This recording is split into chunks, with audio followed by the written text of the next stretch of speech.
बिस्मिल्लाहिर्रहमानिर्रहीम। अस्सलामुअलैकुम students, welcome back to easy chemistry channel. जी तो स्टूडेंट, आज हम 9th की केमिस्ट्री का चैप्टर नंबर 1 जिसका लेक्चर नंबर 2 हम डिस्कस करने जा रहे हैं। आज के हमारे टॉपिक का नेम है जी स्टेट्स ऑफ मैटर, यानी मादा की हालतें। ठीक है, आज का जो हमारा लेक्चर है ये बहुत ही ज़्यादा इंफॉर्मेटिव है, सो आपने वीडियो को फुल वॉच करना है। वीडियो पसंद आए तो इसे लाइक करना मत भूलिएगा। हाँ जी, आज के लेक्चर में हम कौन कौन सी चीज़ें डिस्कस करने जा रहे हैं। हम सबसे पहले मैटर की डेफिनेशन करेंगे, इसकी कोई भी एग्जांपल हम देखेंगे। हम मैटर की स्टेट्स की बात करेंगे जिसमें सॉलिड भी आएगा, लिक्विड की भी बात की जाएगी और गैस की भी बात की जाएगी, और इनका एक प्रॉपर कंपैरिजन टेबल भी देखा जाएगा। इसके अलावा हम बात करेंगे जी प्लाज्मा की, और हम जो मैटर की कुछ इंटरमीडिएट स्टेट्स हैं उनकी भी बात करेंगे, जिनमें सुपर क्रिटिकल फ्लूइड आ जाएगा, लिक्विड क्रिस्टल आ जाएंगे, ग्राफीन आ जाएगा। ठीक है, और हम बात करेंगे जी एक्सोटिक स्टेट ऑफ मैटर की।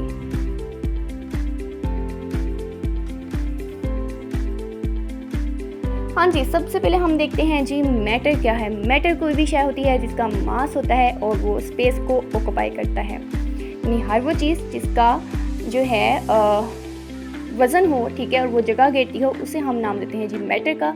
एग्जाम्पल है जी हमारे पास air, water, wood, iron, in fact आप खुद भी मैटर हैं। अब मैटर की स्टेट्स की बात करें तो मैटर की स्टेट क्या है कि ये फिजिकल फॉर्म होती है जिसमें मैटर एग्जिस्ट करता है, और हमारे पास मैटर की 4 फिजिकल स्टेट होती हैं: सॉलिड, लिक्विड, गैस और प्लाज्मा। ठीक है, तो मादा जिस भी जिस्मानी हालत में मौजूद होगा उसे हम नाम देंगे स्टेट ऑफ मैटर का।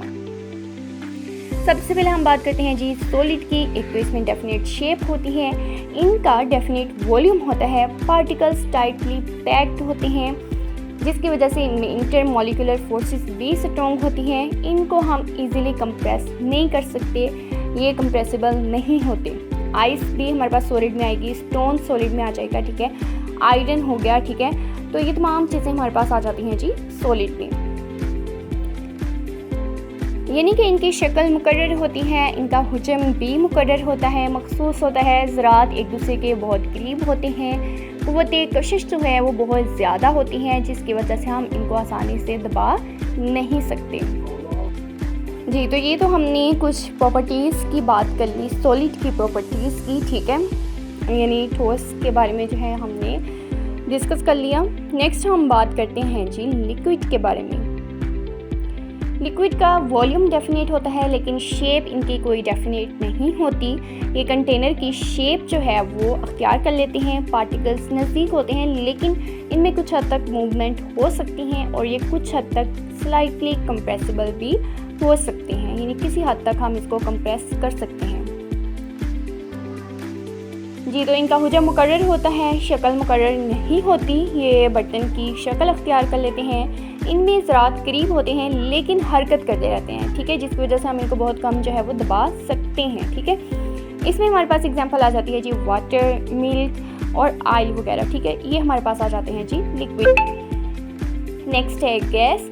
गैस की कोई डेफिनेट शेप नहीं होती, ना ही डेफिनेट वॉल्यूम होता है। पार्टिकल्स इसमें एक दूसरे से बहुत ज़्यादा फासले पर होते हैं, इनमें इंटरमॉलिक्यूलर फोर्सेस भी बहुत वीक होती हैं, और इसकी वजह से हम इसको इजीली कंप्रेस कर सकते हैं, इसको आसानी से दबाया जा सकता है।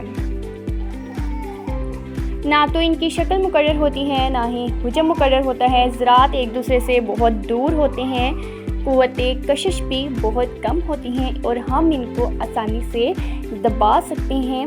ये तमाम बातें हमने कर ली जी गैस के बारे में। इसमें एग्जांपल आप कोई भी लिख सकती हैं, ऑक्सीजन गैस हो सकता है, कार्बन डाइऑक्साइड हो सकती है, एयर हो सकती है। सो नेक्स्ट हम जो है कंपैरिजन टेबल देखते हैं जी सॉलिड, लिक्विड और गैस में। इसमें सबसे पहले प्रॉपर्टी के लिहाज से हम देखते हैं जी पार्टिकल के अरेंजमेंट के लिहाज से। सॉलिड जो है उसमें काफ़ी क्लोज पार्टिकल्स होते हैं, ऑर्डरली अरेंजमेंट होती है। लिक्विड में क्लोज तो होते हैं लेकिन कोई ऑर्डरली अरेंजमेंट नहीं होती। गैस में मॉलिक्यूल्स एक दूसरे से काफ़ी फासले पे होते हैं, रैंडम मोशन करते हैं। शेप के लिहाज से बात की जाए तो सॉलिड की डेफिनेट शेप होती है, लिक्विड की कोई डेफिनेट शेप नहीं होती, और गैस की भी कोई डेफिनेट शेप नहीं होती। वॉल्यूम सॉलिड और लिक्विड का डेफिनेट होता है, लेकिन गैस का कोई डेफिनेट वॉल्यूम नहीं। इंटरमॉलिक्यूलर फोर्सेस की बात की जाए तो सॉलिड में सबसे ज़्यादा स्ट्रॉन्ग होती है, लिक्विड में मॉडरेट होती है, और गैसेस में बहुत कम जो है इंटरमॉलिक्यूलर फोर्सेस मौजूद होती है। पार्टिकल की मूवमेंट के लिहाज से बात की जाए तो सॉलिड में सिर्फ वाइब्रेशनल मोशन होती है, लिक्विड रैंडमली मूव कर सकते हैं, और गैस जो हैं ये तमाम डायरेक्शंस में इसकी मूवमेंट हो सकती है। कंप्रेसिबिलिटी में सॉलिड जो है इनकम्प्रेसिबल होते हैं, लिक्विड स्लाइटली कंप्रेसिबल होते हैं, गैस जो है वो हाईली कंप्रेसिबल हो सकते हैं। डेंसिटी के लिहाज से बात करें तो सॉलिड की हाई डेंसिटी होती है, लिक्विड की डेंसिटी मीडियम होती है और गैसेस की डेंसिटी लो होती है। इसमें कोई भी एग्जांपल आप एक एक लिख दें। Ice, iron. लिक्विड में वाटर, ऑयल और मिल्क आ जाएगा, और गैस में ऑक्सीजन, कार्बन डाइऑक्साइड गैस या एयर जो है वो भी हमारे पास आ जाएगा जी गैस में। तो इस कंपैरिजन टेबल के बाद हम प्लाज्मा की बात कर लेते हैं। प्लाज्मा एक आयोनाइज्ड गैस होती है, इसमें आयंस भी होते हैं और फ्री इलेक्ट्रॉन्स भी मौजूद होते हैं। ये लाइटनिंग में जितनी भी फ्लोरेसेंट ट्यूब्स होती हैं और स्टार्स होते हैं इनमें मौजूद होती है।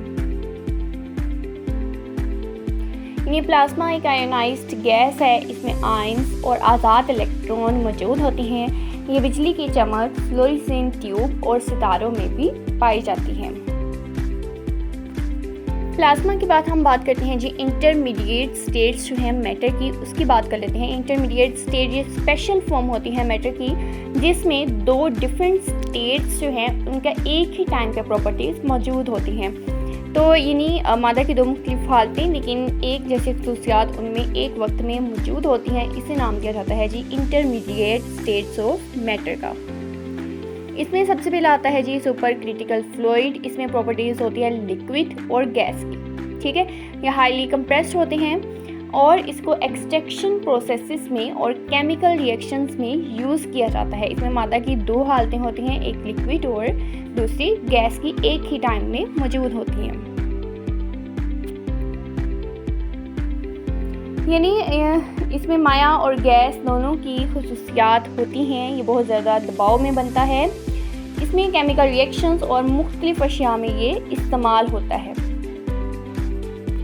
नेक्स्ट हम बात कर लेते हैं जी लिक्विड क्रिस्टल की। लिक्विड क्रिस्टल फ्लो इसमें होता है लिक्विड की तरह के, और मॉलिक्यूल्स की अरेंजमेंट होती है जिस सॉलिड की तरह की, यानी इसमें लिक्विड और सॉलिड दोनों की प्रॉपर्टीज़ मौजूद होती हैं और इसको हम यूज़ करते हैं LCD स्क्रीन्स में। यानी माया की तरह बहता है लेकिन इसके ज़रात जो है वो ठोस की तरह तरतीब में होते हैं और इसको LCD की स्क्रीनों में इस्तेमाल किया जाता है।